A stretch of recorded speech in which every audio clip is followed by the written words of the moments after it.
Students. बेटे आज हम बात करते हैं general solution of trigonometric functions की। लेकिन उससे पहले आपको पता होना चाहिए कि ट्रिग्नोमेट्रिक इक्वेशंस क्या होते हैं। ऐसी इक्वेशंस जिसके अंदर trigonometrical functions of unknown angles involve होते हैं उनको हम क्या कहते हैं, इक्वेशंस ऑफ ट्रिग्नोमेट्रिक फंक्शंस कहते हैं। और सॉल्यूशन क्या होता है, उन एंगल्स की जो सभी वैल्यूज जो उस इक्वेशन को सेटिस्फाई करेंगे उसको हम कहेंगे solution of the trigonometric equations. अब सॉल्यूशंस में दो तरह के सॉल्यूशंस आपको सुनाई देंगे। एक होता है general solution of the trigonometric function, एक होता है particular solution of the trigonometric function. General solution क्या होता है बेटा? जनरल सॉल्यूशन होता है जिसको हम किसी एक एक्सप्रेशन से डिनोट कर सके, सॉल्यूशन को किसी एक एक्सप्रेशन से डिनोट कर सके जिसमें सारे सॉल्यूशन इंक्लूड हो। और पर्टिकुलर सॉल्यूशंस होता है बेटे आपका कि भाई ऐसे सॉल्यूशंस जो 0 से 2 पाई की रेंज के अंदर आ जाएं उसको हम क्या कहेंगे, पर्टिकुलर सॉल्यूशंस कहेंगे। तो देखिए जैसे मान लीजिए कि भाई sin x is equal to 0 है, आपको x की वैल्यू निकालिए जहां पर sin x क्या होता है बेटा, 0 होता है। अब हमें ये पता होना चाहिए कि जो मान लीजिए कोई भी OP है जो रोटेट करता है आपका क्लॉकवाइज या एंटी क्लॉकवाइज, तो यहां से मान लीजिए क्या बेटा आपका m है, ये x एक्सिस हो गया, ये क्या हो गया y एक्सिस। तो यहाँ पर जो sin x की वैल्यू जो आएगी ये क्या है आपका एंगल x। sin x क्या आएगा, परपेंडिकुलर pm अपॉन में o, pm अपॉन में o।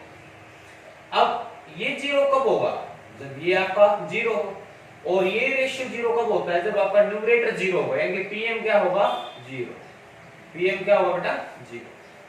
अब एक बात बताइए pm 0 कहां होगा, या तो वो आपका पॉजिटिव OX पे लाई करे या फिर OX डैश पे, ये x होगा ये आपका x डैश, या तो p आपका यहां पर आए या यहां पर आए।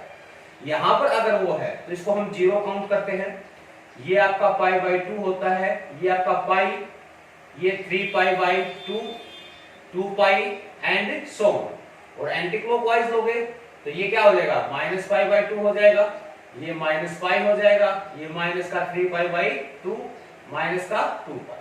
अगर क्लॉकवाइज लेते हो तो नेगेटिव में एंगल्स आएंगे, एंटी क्लॉकवाइज लेते हो तो हम एंगल्स आपको पॉजिटिव डिनोट करते हो, ठीक है बेटा। यानी कि अगर sin x 0 है तो आपका जो p है वो OX या OX डैश पर लाई करना चाहिए। इसका मतलब या तो 0 हो, पाई हो, 2 पाई, 3 पाई, 4 पाई, यानी x की जो वैल्यू आपकी आ रही है या तो वो 0, पाई, 2 पाई, 3 पाई एंड सो ऑन, या फिर माइनस पाई, माइनस 2 पाई, अगर क्लॉकवाइज चलते हो तो minus 3 pi and so on. इसका मतलब क्या हुआ, पाई के मल्टीपल है ये, ठीक है। तो x क्या हो गया आपके पास पाई का मल्टीपल, तो इसको मैं क्या लिख सकता हूं n पाई। और n क्या है बेटा, कोई भी इंटीजर, यानी कि नेगेटिव पॉजिटिव कोई भी इंटीजर हो तो ये आ जाएगा। ये है आपका जनरल सॉल्यूशन, ठीक है बेटा। ये क्या आ गया आपका जनरल सॉल्यूशन आ गया आपका, ओके। अब देखिए मान लीजिए आपको दिया है cos x, cos x आपको 0 दिया है, तो cos x क्या होता है इसी के अंदर अगर आप चेक करेंगे तो cos x क्या होगा आपका OM, यानी कि बेस अपॉन हाइपोटेन्यूज OP। अगर इसको आप 0 करोगे तो OM क्या होना चाहिए 0 होना चाहिए, OM 0। OM 0 कब होगा, जब M पॉइंट यानी कि जो P है, P अगर आपका Y OY या OY डैश पर आपका लाई करे, इसका मतलब जो M P पॉइंट है वो आपका लाई करेगा OY या फिर OY डैश पर। और यहां पर क्या है, यानी कि जो x की वैल्यू आई है वो या तो पाई बाई 2 हो, ओके, या आपका 3 pi by 2, 5 pi by 2 and so, या minus pi by 2, minus 3 pi by 2, clockwise चलते हो तो इस तरह से। तो यहां से अगर आप गौर फरमाएंगे तो आपको क्या देखेंगे कि पाई बाई 2 के मल्टीपल है, और पाई बाई 2 के कैसे मल्टीपल है बेटा, ये ओड मल्टीपल। इसका मतलब यहां पर मैं क्या कह सकता हूं कि जो x आएगा वो आपका आएगा ओड मल्टीपल, यानी कि 2n + 1 ओड हो गया आपका मल्टीपल ऑफ पाई बाई 2, यानी कि pi by 2, n belongs to integer, ठीक है, बता सकते हैं। सिमिलरली अगर tan x is equal to आपको 0 दे दिया तो आप क्या कहोगे, tan x क्या होता है, ये होता है sin x upon cos x is equal to 0।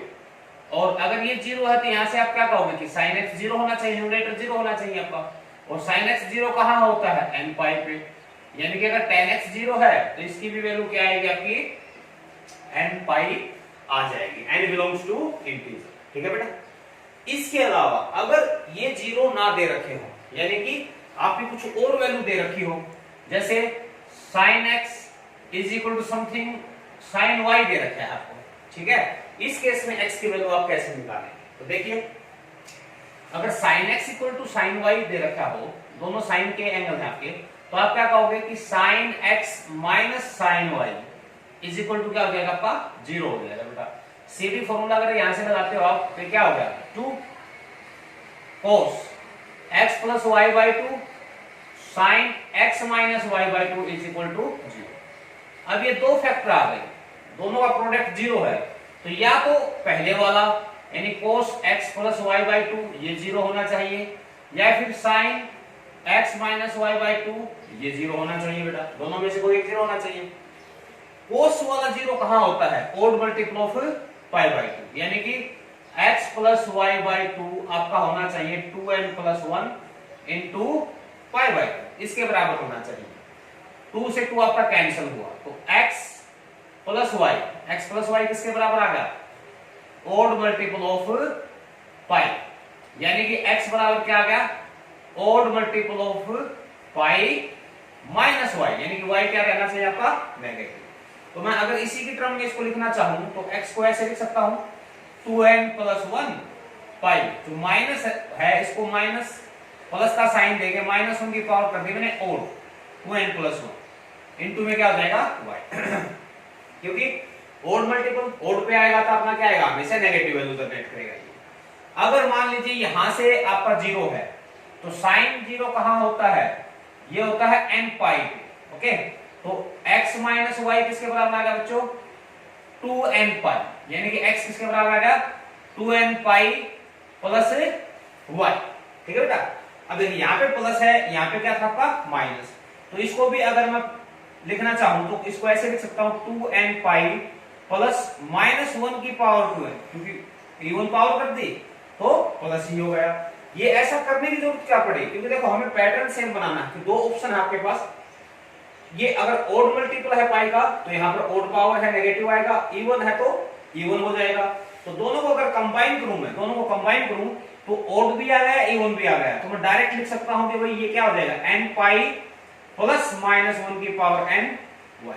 अगर n आपका ओड है तो ओड पावर आ जाएगी, इवन है तो इवन पावर आ जाएगी, यानी कि ये हो जाएगा आपका जनरल सॉल्यूशन। अगर sin x is equal to क्या दे रखा है बेटा sin y, ठीक है। इसी तरह से अगर आपको दे रखा है cos x is equal to cos y, अगर इस टाइप से आपको दे रखा हो, ठीक है, तो हम क्या कहेंगे cos, एक सेकंड ये चलने का, minus cos y is equal to 0। इसमें जब सीधी रूल लगाएंगे क्या आ जाएगा sin x plus y by 2 और sin y minus x by 2 is equal to 0। सीधी रूल अपने इसमें लगा दें, तो यहां से या तो आपका ये 0 होना चाहिए या ये 0 होना चाहिए। अब अगर sin x plus y by 2 0 है तो सेम वही बेटा x प्लस y बाई 2 क्या होना चाहिए n पाई, ठीक है, आपने बता रखा है n पाई वाला, तो x प्लस y क्या आ जाएगा यहाँ से ये आ जाएगा 2n पाई। और अगर sin y minus x by 2 बराबर 0 है, यही है कि ये sin x माइनस कॉमन भी देते हो तब भी आपका 0 है, तो x माइनस y बाई 2 ये भी किसके बराबर होना चाहिए, ये भी आपका n पाई, यानी कि x माइनस y किसके आ गया 2n पाई। अब देखो दोनों ही आपके इवन मल्टीपल है, ठीक है, तो यहां से तो x की वैल्यू क्या आ गई 2n pi minus y, x is equal to 2n pi plus y। इसमें तो ओड के साथ ओड था, इवन के साथ इवन, इसमें तो क्या है इवन के साथ माइनस भी है, इवन के साथ प्लस भी है, तो x को मैं क्या लिख सकता हूं बच्चों 2n pi plus minus y, ठीक है बेटा, कर सकते हैं इस तरह से। और इसी तरह से अगर आपको दिया है tan x is equal to tan y, तो इसको भी साइन कोस में आप चेंज कीजिए, यह आ जाएगा sin x अपॉन में cos x और sin x sine y upon में कोस वाई, क्रॉस मल्टीप्लाई कीजिए बेटा, इनको क्रॉस मल्टीप्लाई हम सिंगल टर्म में कन्वर्ट करेंगे इनको, ये हो जाएगा आपका sine x cos y is equal to cos x sine y. इसको उधर उठा के ले जाओगे तो sine x cos y minus cos x sine y is equal to क्या आता है, 0। अब इसको ध्यान से देखोगे तो एक आइडेंटिटी बनती है, साइन ए कोस बी माइनस कोस ए साइन बी। तो ये किसकी आइडेंटिटी है, साइन, किसकी आइडेंटिटी बनेगी आपकी, a माइनस बी, यानी कि x minus y is equal to 0। और साइन का एंगल 0 है तो एंगल किसके बराबर होता है आपका, n पाई के, स्टार्टिंग में बताया था। तो x बराबर क्या आ जाएगा बेटा, n pi plus y, n pi plus y कर सकते हैं। Sine square x is equal to sine square y, अगर स्क्वायर में जैसे आपको दे रखे हैं तो इसको हम क्या करते हैं बेटा, ये हो जाएगा आपका कोस में कन्वर्ट करके स्क्वायर हटाओगे 1 माइनस में कोस 2x अपॉन 2 और 1 माइनस में कोस 2y अपॉन 2, 2 से 2 कैंसिल, 1 से 1 कैंसिल हो जाएगा, यानी कि कोस x कोस 2x बराबर कितना आ जाएगा आपके पास, कोस 2y। ठीक है, इसका मतलब अगर cos of x equal to cos of y होता है तो आइडेंटिटी क्या बताई मैंने कि जो एंगल है वो हो जाएगा 2n pi plus minus y की जगह पे क्या है 2y, तो 2 कैंसिल हो गया, ये आपके पास आ जाएगा n pi plus minus y। ठीक है, कर सकते हैं इसी तरह से। ठीक है, इसी तरह से cos square x equal to आपका अगर cos स्क्वायर y है तब भी सेम ऐसे ही करेंगे हम, 1 प्लस आ जाएगा वहां पे। तो देखिए कुछ एक इस पर बेटा आप प्रॉब्लम्स देखिए कि हम सोल्व कैसे करते हैं। मान लीजिए आपको दे रखा है कि भाई sin x is equal to √3/2, ये दे दिया।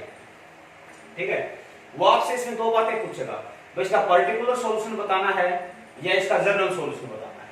तो पर्टिकुलर सॉल्यूशन के लिए तो हम देखो डायरेक्ट क्या लिखते हैं कि भाई हमारा फर्स्ट क्वाड्रेंट में पॉजिटिव होता है साइन, सेकंड क्वाड्रेंट में पॉजिटिव होता है। तो अगर sin x बराबर √3 है तो sin x is equal to कहां पे होता है ये π/3 पे, π/3 पे, या तो x की वैल्यू आ जाएगी बेटा π/3, या सेकंड क्वाड्रेंट में जाओगे तो π माइनस π/3 यानी कि 2π/3। ये तो होगा आपका पर्टिकुलर सॉल्यूशन, क्या बोलते हैं इसको, पर्टिकुलर सॉल्यूशन। अगर इसी का जनरल सॉल्यूशन हमें निकालना पड़ जाए तो हम क्या कहेंगे कि अगर sin x is equal to sin π/3 है तो ये y हो गया ये x, तो x इक्वल टू क्या होता था n पाई प्लस माइनस 1 की power n into y, y की क्या वैल्यू बेटा π/3। इस तरह से जो है हम इसको कर सकते हैं। ठीक है बेटा, और देखिए जैसे मान लीजिए आपको दे दिया 10